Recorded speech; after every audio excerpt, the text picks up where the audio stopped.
आज की इस वीडियो में हम आपको MySQL डेटाबेस के ऑब्जेक्ट के बारे में बताएंगे कि आपने MySQL डेटाबेस के अंदर डेटाबेस कैसे क्रिएट करनी है। बड़ी सिंपल कमांड के थ्रू क्रिएट करनी है क्रिएट डेटाबेस। ड्रॉप कैसे करनी है, टेबल कैसे क्रिएट करनी है, टेबल को ड्रॉप कैसे करने हैं, टेबल को आपने ऑल्टर करना है, कोई कॉलम ऐड करना है, आप कैसे कर सकते हैं। टेबल के अंदर कोई नल वैल्यू डिफाइन करनी है, यूनिक कंस्ट्रेंट डिफाइन करना है, प्राइमरी की डिफाइन करनी है, फॉरेन की डिफाइन करनी है।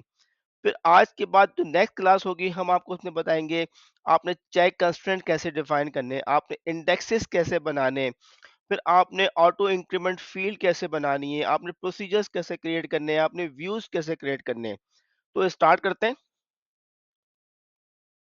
आज की इस वीडियो में हम माई एसक्यूएल डेटाबेस के ऑब्जेक्ट्स के बारे में डिस्कस करेंगे। जैसे कि हमने अपनी लास्ट वीडियो में माइस्क्यूल डेटाबेस की इंस्टॉलेशन करी थी और फिर हमने उसको कमांड लाइन से कैसे कनेक्ट करना है हमने वो देखा था। और फिर हमने वर्क बैंड के थ्रू माइस्क्यूल डेटाबेस के साथ कनेक्शन बना के देखा था। अब आज की इस वीडियो में हम माइस्क्यूल डेटाबेस के ऊपर ऑपरेशन कैसे परफॉर्म करते हैं वो सारी टास्क परफॉर्म करेंगे। तो सबसे पहले हमने माइस्क्यूल डेटाबेस से कनेक्ट कर लिया, जैसे कि हमने लास्ट क्लास में आपको बताया था कैसे कनेक्शन बनाते हैं। तो हमने कमांड लाइन इंटरफेस के थ्रू माइस्क्यूल डेटाबेस से सर कनेक्शन बना लिया है। आप चाहे तो वर्कbench सॉफ्टवेयर के थ्रू भी कनेक्शन बना सकते हैं। तो इस वक्त मैंने जो है कमांड लाइन इंटरफेस के थ्रू कनेक्शन बनाया। तो सबसे पहले जो हमको चाहिए होगा वो हमें रिक्वायर्ड होगी हमारी डेटाबेस, जिसमें हम अपने टास्क परफॉर्म करेंगे। जैसे कि अगर आप कोई एप्लीकेशन बनाने जा रहे हैं, आपने कोई इन्वेंट्री कंट्रोल की एप्लीकेशन बनानी है या आपने कोई ऑनलाइन सिस्टम डिजाइन करना है, तो उसके लिए आपको सबसे पहले बनाएंगे उसकी डेटाबेस। जब डेटाबेस बना लेंगे तो फिर उसके आप टेबल्स क्रिएट करेंगे। टेबल्स क्रिएट करने के बाद आप उसके इंडेक्सेस बनाएंगे, व्यूज बनाएंगे, उसमें प्रोसीजर्स लिखेंगे। तो आज की हम क्लास में क्या करेंगे, जो ऑब्जेक्ट्स हमको माई डेटाबेस के बनाने के लिए जरूरत पड़ेगी, रिक्वायर्ड है, वो तमाम के तमाम आज हम ऑपरेशनली परफॉर्म करके देखेंगे कि हम वो ऑब्जेक्ट्स कैसे क्रिएट कर सकते हैं। तो अगर हमने डेटाबेस देखना है कि इस वक्त हमारी माइस्क्यूल डेटाबेस के अंदर कितनी डेटाबेसेस हैं, उसके लिए हम करेंगे शो डेटाबेसेस।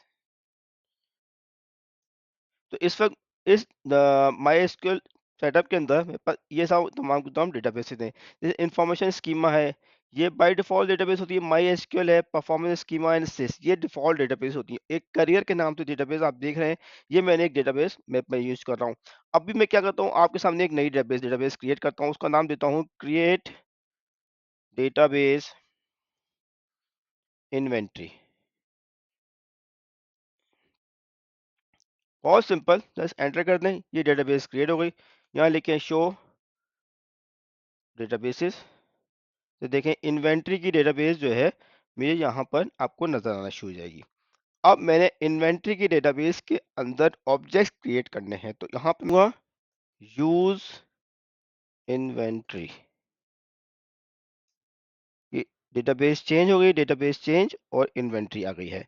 अब मैंने सबसे पहला, अगर हमने डेटाबेस बना ली है तो सबसे पहला हमारा ऑब्जेक्ट क्या होता है, हमारा टेबल। तो अब हमने डेटाबेस के अंदर टेबल क्रिएट करना है। तो ये देखें मैंने पूरी एक आपके लिए एक्सरसाइज बनाई है। ये सबसे पहले हमारी डेटाबेस क्रिएट करना है, तो हम डेटाबेस क्रिएट करेंगे। अच्छा, अब उसके बाद डेटाबेस ड्रॉप, ये मैं सबसे आखिर में आपको सामने परफॉर्म करूंगा। अब देखें डेटाबेस को मैंने इन्वेंटरी डेटाबेस क्रिएट कर ली थी, ठीक है। उसके बाद मैंने यूज डेटाबेस क्या किया, यूज इन्वेंटरी। अब क्या हुआ, मेरी डेटाबेस चेंज हो गई है। अब मैं जो भी काम परफॉर्म करूंगा, जो भी ऑब्जेक्ट क्रिएट करूंगा, वो इन्वेंटरी की डेटाबेस के अंदर क्रिएट होगी। तो मैंने अपनी इन्वेंटरी डेटाबेस सेट कर ली कि मेरे इस वक्त जो काम को परफॉर्म करना है मैंने इन्वेंटरी डेटाबेस में करना है। तो मैं लिखूंगा यूज इन्वेंटरी, जो भी डेटाबेस लिखूंगा, यूज करियर लिखूंगा। तो अब मैं जो कोई ऑब्जेक्ट क्रिएट करूंगा वो करियर की डेटाबेस के अंदर क्रिएट होगा। मैं लिखूंगा यूज इन्वेंटरी, तो जो भी ऑब्जेक्ट क्रिएट करूंगा वो इन्वेंटरी के अंदर क्रिएट होंगे। इस वक्त मैंने लिखा इन्वेंटरी। अब मैं सेकंड क्लास परफॉर्म करता हूँ टेबल क्रिएट। ये मेरे पास स्क्रिप्ट बनी हुई है, देखें टेबल क्रिएट की स्क्रिप्ट है, क्रिएट टेबल पर्सन टेबल है। इसमें क्या होगी, मैंने पर्सन आईडी के नाम से फील्ड रखी, इसकी डेटा टाइप है इंटीजर। एक लास्ट नेम का कॉलम है, इसकी डेटा टाइप है वॉल्चर, इसका वॉल्चर इसकी डेटा टाइप है। और मैंने इसकी लेंथ रखी है 255। फर्स्ट नेम है, इसकी लेंथ भी 255 है। एड्रेस है, फिर मैंने लिखा सिटी। ठीक है, ये तमाम की तमाम मेरी फील्ड्स हैं जो कि मेरी इस टेबल के अंदर क्रिएट होंगी। मैं यहाँ से इसकी स्क्रिप्ट को कॉपी कर लेता हूँ और मैं यहाँ पे इसको पेस्ट कर देता हूँ। अब क्या हुआ, ये मेरा टेबल क्रिएट हो गया। चेक करना है शो टेबल्स, तो मेरे पास जितने भी टेबल्स इस इन्वेंटरी की डेटाबेस के अंदर होंगे वो मुझे यहाँ पे शो कर देगा। मैं लिखूंगा शो टेबल्स, तो मेरे जितने भी टेबल्स इन्वेंटरी की डेटाबेस के अंदर होंगे वो यहाँ पे मुझे शो कर देगा। अब मैंने अगर टेबल के अंदर सेलेक्ट करना है, मैं लिखूंगा सेलेक्ट स्टैटिक फ्रॉम पर्सन के। अब यहाँ पे कह रहा है पर्सन नहीं है, मेरा टेबल का नाम है पर्सन्स। ठीक है, देखिए ये टेबल मेरा एम्प्टी है। अब मैं इसमें एक रो इंसर्ट कर देता हूँ, इसको भी पर्सन्स कर देते हैं। ये query okay, one row affected, इसी को दोबारा सेलेक्ट कर ले। देखें आप सेलेक्ट किया तो यही चीज़ मेरे टेबल के अंदर आपके सामने हो गई। देखें ये मेरा टेबल क्रिएट किया, टेबल मैंने यहाँ पे टेबल क्रिएट किया। टेबल क्रिएट करने के बाद जब मैंने सेलेक्ट किया उस पर मेरे इस टेबल के अंदर कोई रो नहीं थी, मैंने एक डेटा इंसर्ट किया। इंसर्ट करने के बाद जब चेक किया तो इसमें मेरे पास एक रो इंसर्ट हो गई है। तो ये मैंने यहाँ पर एक टेबल भी क्रिएट करके देख लिया। सेकेंड आता है कि अब मुझे अगर टेबल को ड्रॉप करना है तो ये ड्रॉप टेबल पर्सन्स मैं यहीं से ही आपके सामने एग्जीक्यूट कर देता हूँ। ये टेबल ड्रॉप हो गया। अब मैं शो टेबल्स करता हूँ दोबारा से, शो टेबल्स। देखें इस वक्त कोई टेबल्स नहीं है क्योंकि ये टेबल मैंने ड्रॉप कर दिया है। अच्छा, अब अगर लेट्स सपोज मैंने ये एक जैसे लास्ट वीडियो ऑप्शन देखा था हमने कि टेबल क्रिएट करने का, अब लेट्स सपोज मैं एक और टेबल क्रिएट, तो अब मैंने शो टेबल किया तो यहाँ पे देखें शो टेबल के अंदर कोई भी टेबल नहीं आ रहा क्योंकि मैंने टेबल ड्रॉप कर दिया है। अब मैं यहाँ पे आके अब देखें, ये देखें मैं लेट्स सपोज अब मैंने एक टेबल को ऑल्टर करना है। लास्ट में हमने देखा था कि एक टेबल हमने क्रिएट किया था। अब हम करते हैं एक और टेबल क्रिएट करते हैं, जैसे कि हमने ये टेबल क्रिएट किया कस्टमर के नाम से। ये हमारा टेबल क्रिएट हो गया कस्टमर के नाम से। मैंने लिखा सेलेक्ट स्टैटिक फ्रॉम कस्टमर। ठीक है, अब इसमें किसी किस्म की कोई रो नहीं है। अच्छा, अब जैसे कस्टमर के अंदर अब मैं चाहता हूँ कि एक नई कॉलम मजीद मैंने ऐड करना है, तो हम अब इस साइड में वो देखेंगे कि हमने एक कॉलम कैसे ऐड करना होगा। अभी हम क्या करते हैं, सेलेक्ट किया, एक हम इंसर्ट करते हैं इसी कस्टमर के टेबल के अंदर एक रो। ये रो इंसर्ट हो गई, सेलेक्ट किया हमने। अच्छा, अब हम क्या करते हैं, हमने अब इस कस्टमर के टेबल के अंदर एक और कॉलम ऐड करना है, तो उसके लिए करेंगे alter table customers add email voucher 22। अब हमने ईमेल आईडी भी कस्टमर के टेबल में चाहते हैं, जो हमें बाद में याद आई, तो हम इसको यहाँ से ऑल्टर की कमांड के साथ ऐड कर सकते हैं। ये मेरे पास एक ऑल्टर के अभी कस्टमर्स यहाँ पे मैंने लिखूंगा ऑल्टर टेबल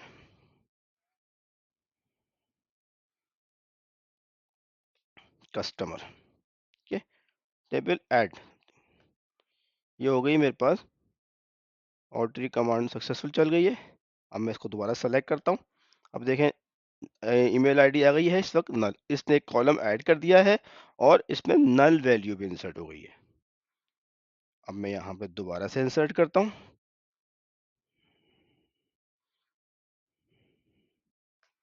ये रो इंसर्ट हो गई है। सेलेक्ट करेंगे, देखें आपको सेकंड कॉलम के अंदर ये मेरे पास ईमेल आईडी आ गई है। तो हमने अगर टेबल के अंदर कॉलम ऑल्टर करना है तो हम alter table customer add email voucher और इसका डेटा टाइप डिफाइन करेंगे। तो हमने एग्जिस्टिंग टेबल के अंदर एक नई फील्ड ऐड करनी है, तो हम इस तरीके से ऐड कर सकते हैं। अब हम आते हैं कि नॉट नल के बारे में डिस्कस करते हैं। तो अभी हम क्या करते हैं, पर्सन का टेबल जो हमारा ऑलरेडी बना हुआ है इसको हम ड्रॉप कर देते हैं। ये टेबल मेरा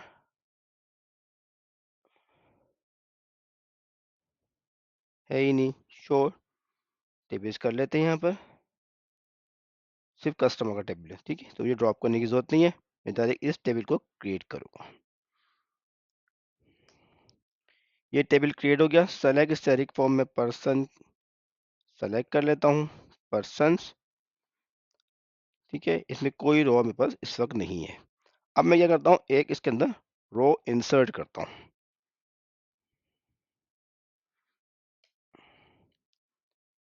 इसके अंदर मैं रो इंसर्ट कर रहा हूँ। इस टेबल का नाम है मेरा पर्सन्स। ये भी रो इंसर्ट हो गई है। अब ये देखें, इसमें person ID, last name, first name and age 17। तो ये मेरी एक रो इंसर्ट हो गई है। अब मैं देखें, मैं क्या कर रहा हूँ, alter table modify age not null. Age मैंने क्या कहता, नल वैल्यू होती है। अब मैं इसको करता हूँ नॉट नल, कि इसमें नल वैल्यू अलाउ नहीं है। मैं यहाँ पे इसको नॉट नल कर सकता हूँ। ये मेरी, अब क्या है, मेरे पास एज की फील्ड में नॉट नल अलाउ नहीं है। अब मैं ये इंसर्ट करता हूँ और यहाँ पे कोई वैल्यू एज में नहीं देता। ठीक है, इंसर्ट करके देखें, हमको एरर आ गया, does not have a default value. Default value नहीं है क्योंकि मैंने सिर्फ नॉट नल लिखा है। नॉट नल मतलब ये है कि मैं नल वैल्यू इंसर्ट नहीं हो सकती, तो मुझे फिर ये एरर दे सकता है। तो अगर हम चाहते हैं किसी फील्ड को नॉट नल डिफाइन करना और हमने टेबल क्रिएट कर दिया है, तो उसको भी हम ऑल्टर कर सकते हैं। जैसे कि हमने पिछले एग्जाम्पल में चेक किया था कि हमने टेबल में एक नई फील्ड ऐड की थी। यहाँ हम नॉट नल एक टेबल का जो है कंस्ट्रेंट डिफाइन कर रहे हैं नॉट नल का, तो उसको भी ऑल्टर हम टेबल क्रिएट करने के बाद कर सकते हैं by the use of this command. अच्छा, अब हम आते हैं अपनी दूसरी एग्जाम्पल, यूनिक नेम। तो क्या करता हूँ, सबसे पहले जो पर्सन का टेबल है जो मेरा बना हुआ है, मैं इसको ड्रॉप कर देता हूँ।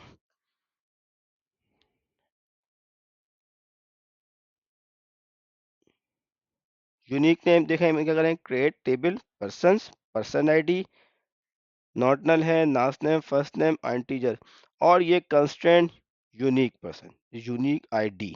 देखें, यूनिक क्या करूँगा, person ID.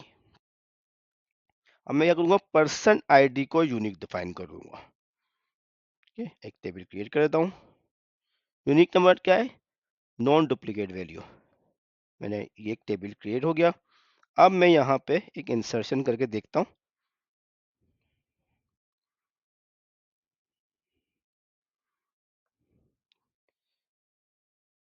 Persons, insert into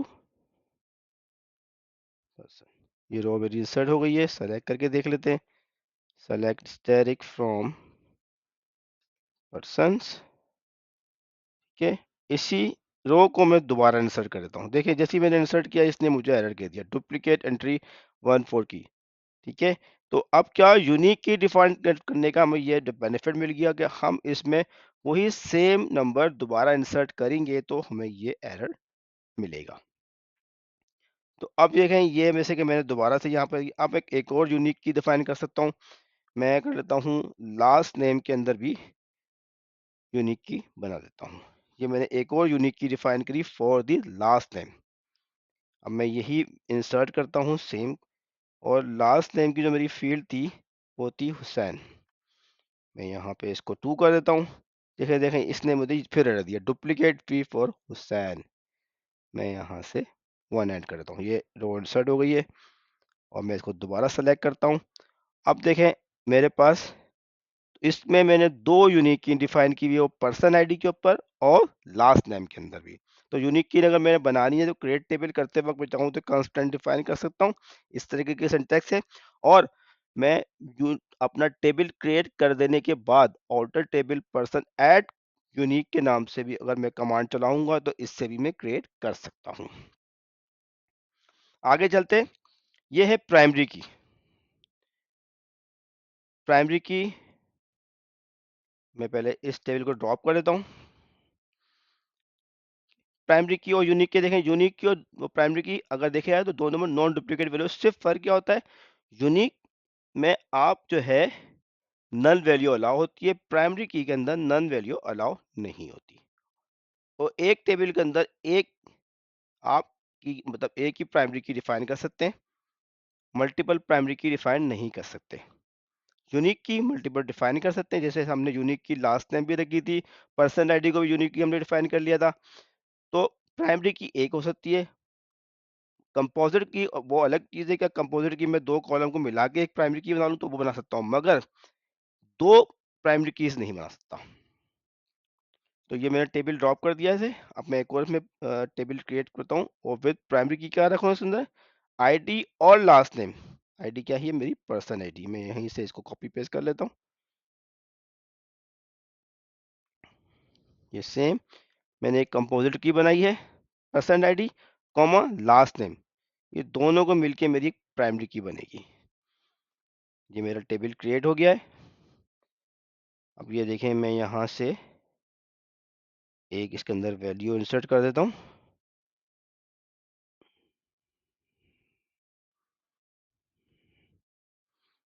persons, ये मेरी एक रो इंसर्ट हो गई है। मैं यही दोबारा चलाता हूँ, देखिए मुझे डुप्लीकेट की का एरर दे दिया मुझे। अब मैं इसको 6 कर देता हूँ, ये मेरे पास इंसर्ट हो गई। ठीक है, अब मैं सेलेक्ट कर लेता हूँ, सेलेक्ट स्टैटिक फ्रॉम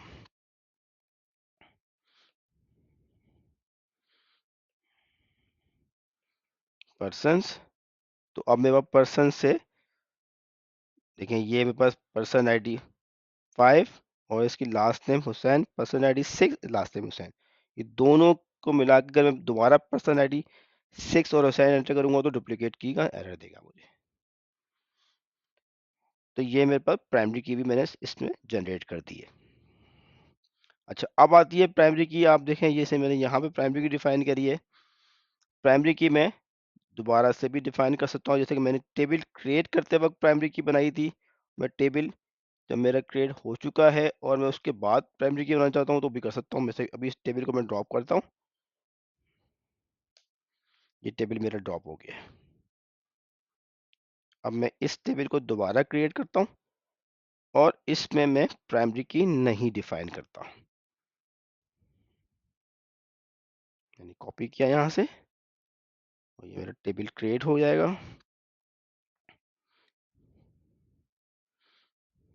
सिर्फ मैं यहाँ से कॉमा हटा देता हूँ। अब मैं इस टेबल को दोबारा क्रिएट करता हूँ। अब इस टेबल को मैं क्रिएट कर रहा हूँ विदाउट प्राइमरी की। टेबल क्रिएट करते वक्त मैंने कोई प्राइमरी की डिफाइन नहीं करी। अब मैं क्या करूँगा, ऑल्टर करके करूँगा, यहाँ पे ऑल्टर। अब इस तरीके से टेबल क्रिएट कर देने के बाद में प्राइमरी की ऐड कर रहा हूँ तो ऑल्टर टेबल की कमांड से मैं ऐड कर सकता हूँ। यहाँ से कॉपी कर लेता हूँ और ये मैंने क्रिएट हो गई।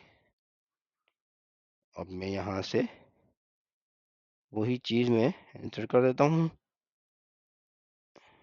इंसर्ट पर्सन्स, देखिए डुप्लीकेट आ गया। तो प्राइमरी की मैं चाहूँ तो टेबल क्रिएट करते वक्त डिफाइन कर दूँ, या जब टेबल मैंने क्रिएट कर लिया है तो ऑल्टर की कमांड से मैं उसको भी डिफाइन कर सकता हूँ।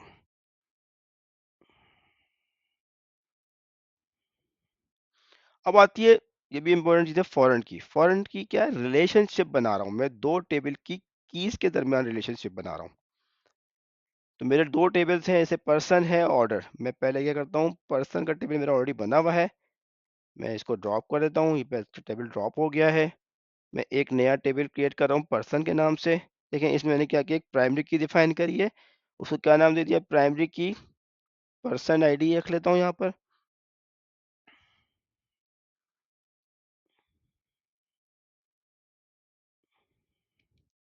ये मेरी पर्सन के नाम से प्राइमरी की, एक पर्सन के नाम से मेरा टेबल क्रिएट हो गया और उसमें एक प्राइमरी की है पर्सन आईडी और लास्ट नेम के नाम से प्राइमरी की है। अब मैंने क्या किया, एक ऑर्डर के नाम से मैंने टेबल क्रिएट किया।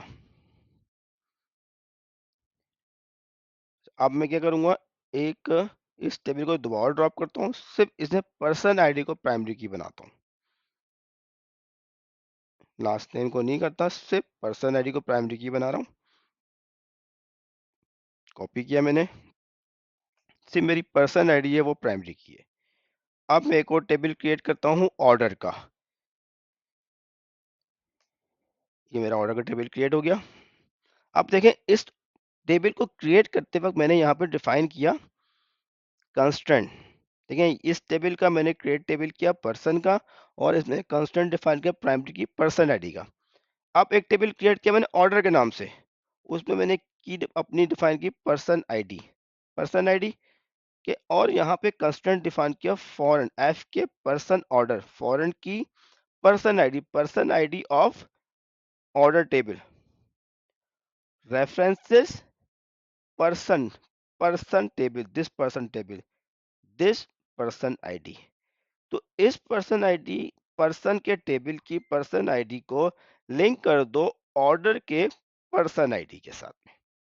तो ये मैंने एक फॉरेन की डिफाइन कर दी। अब मैं इसमें एक वैल्यू इंसर्ट करता हूं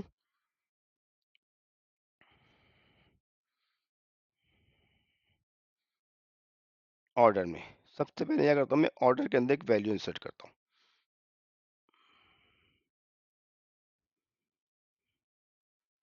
देखिए मैंने जैसे ऑर्डर के अंदर इंसर्ट किया, ये कह रहा है can not add or update child row a foreign key constraint field. अब मैंने ये देखा यहाँ पे डिफाइन किया पर्सन आईडी 5। अब पर्सन आईडी 5 ये कह रहा है कि अब मैं अगर पर्सन को चेक करूं, सेलेक्ट स्टैटिक फ्रॉम पर्सन, तो पर्सन में तो कोई डेटा है ही नहीं। अब 5 जो मैंने इंसर्ट किया पर्सन आईडी और पर्सन में वो डेटा है ही नहीं, तो वो कह रहा है कि जब आपके पर्सन में वो 5 है ही नहीं तो आप इंसर्ट कैसे कर रहे हैं। ठीक है, तो पर्सन आईडी 5 एग्जिस्ट ही नहीं करती, तो मैं फिर ऑर्डर उसकी कैसे जनरेट करूं। दो, this is the benefit of foreign की। तो सबसे पहले मुझे क्या चाहिए, मेरा पर्सन क्रिएट होना चाहिए। तो मैं पर्सन आईडी 15 जो है, अब जैसे पर्सन आईडी 15 में जनरेट कर लेता हूँ। मैं दोबारा से इंसर्ट करूंगा जब भी, ये देखें, ठीक है, पर्सन आईडी मेरी 5, पर्सन आईडी मेरी 5 है और 15 मेरी इस पर्सन की एज है। पर्सन आईडी 5 जब ऐसी मेरी ऐड हो गई, अब मैंने ऑर्डर में डेटा इंसर्ट किया। अब मेरा डेटा ऑर्डर में, ऑर्डर के टेबल के अंदर डेटा इंसर्ट हो गया। अब मैं सेलेक्ट स्टैटिक फ्रॉम पर्सन करूं, पर्सन्स, और सेलेक्ट स्टैटिक फ्रॉम ऑर्डर्स। देखिए इंसर्ट हो गया। अब मैं ऑर्डर में दोबारा इंसर्ट कर देता हूँ, इसमें पर्सन आईडी 6 कर देता हूँ। ठीक है, यहाँ पे मुझे पर्सन आईडी 6 में ये पर्स ऑर्डर के अंदर दे दिया। तो अब उसने मुझे यहाँ पे एक प्राइमरी की का एरर भी दिया। ओके, प्राइमरी का एरर क्यों दे दिया, ऑर्डर आईडी के ऊपर। अब मैंने यहाँ पे देखें टेबल क्रिएट करते वक्त मैंने अपने प्राइमरी की डिफाइन की थी ऑर्डर आईडी। अब ऑर्डर आईडी 1 में दोबारा डिफाइन करूँ तो इसने मुझे पहले प्राइमरी की का एरर दे दिया। अब लेट्स सपोज ऑर्डर आईडी में 2 कर देता हूँ। अब इसने मुझे फॉरवर्ड की का एरर दे दिया। फॉरवर्ड की एरर क्यों दे दिया, 6 मैंने पर्सन आईडी डिफाइन किया और 6 पर्सन आईडी मेरी एग्जिस्ट करती ही नहीं है। तो इस तरीके से हम क्या कर सकते हैं, फॉरेन की डिफाइन कर सकते हैं। अब फॉरेन की दो टेबल की रिलेशनशिप डिफाइन कर दें। एक मेरा मास्टर टेबल है, मैं इसको मास्टर टेबल कहूंगा, और ये मेरा डिटेल टेबल है। जब मेरी मास्टर की इंफॉर्मेशन नहीं होगी तो मैं डिटेल की इंफॉर्मेशन नहीं डाल सकता। मतलब मैं ऑर्डर किसी टेबल का, किसी भी कस्टमर का ऑर्डर तब तक नहीं डाल सकता जब तक कि वो कस्टमर एग्जिस्ट नहीं करता। तब मेरा सबसे पहले कस्टमर एग्जिस्ट करेगा, तो इससे क्या होगा, मैं ऑर्डर क्रिएट करते वक्त कोई गलत नंबर गलत कस्टमर के नाम पे डाल ही नहीं सकता। तो क्या होगा, ये एक मेरे पास फायदा है। ठीक है, तो ये हमने देख लिया फॉरेन की के बारे में। अब हम बात करते हैं चेक कंस्ट्रेंट। ये बड़े अच्छा टॉपिक ऑप्शन है इसके अंदर, चेक कंस्ट्रेंट का। हम क्या करते हैं, पहले से पर्सन आईडी जो हमारी बनी हुई है, पर्सन का टेबल, हम इसको पहले ड्रॉप कर देते हैं। अच्छा देखें, अब मैं इस टेबल को ड्रॉप कर रहा हूँ, तो ये बोल रहा है कि इसका जो फॉरेन की टेबल से ऑर्डर के नाम से वो भी मौजूद है। पर अब ये देखें, मास्टर टेबल को मैं ड्रॉप करूँगा तो जो इसका जो डिटेल टेबल है वो भी ड्रॉप नहीं हो रहा। तो पहले मैं डिटेल टेबल को ड्रॉप करूँगा, ऑर्डर्स। देखें ये हो गया। अब मैं पर्सन करूँगा, पर्सन हो जाएगा। तो ये भी हमारा बेनिफिट अच्छा है। अब हम आगे की चीज़ें हम अपनी नेक्स्ट क्लास में आपके साथ डिस्कस करेंगे। आज की क्लास में हम आपके साथ जो चीज़ डिस्कस कर चुके हैं वो लास्ट था फॉरेन की। अब नेक्स्ट क्लास के अंदर हम आपको डिस्कस करेंगे चेक कंस्ट्रेंट्स कैसे बनाते हैं और डिफ़ॉल्ट की कैसे डिफाइन करते हैं, और बाकी चीज़ें भी हम चीज़ें कहेंगे। इंडेक्स कैसे क्रिएट करते हैं, व्यू कैसे क्रिएट करते हैं, और पैकेजेस कैसे क्रिएट करते हैं। तो आज की इस वीडियो तक ये था। नेक्स्ट क्लास में इंशाल्लाह आपके साथ हम दोबारा से आएंगे।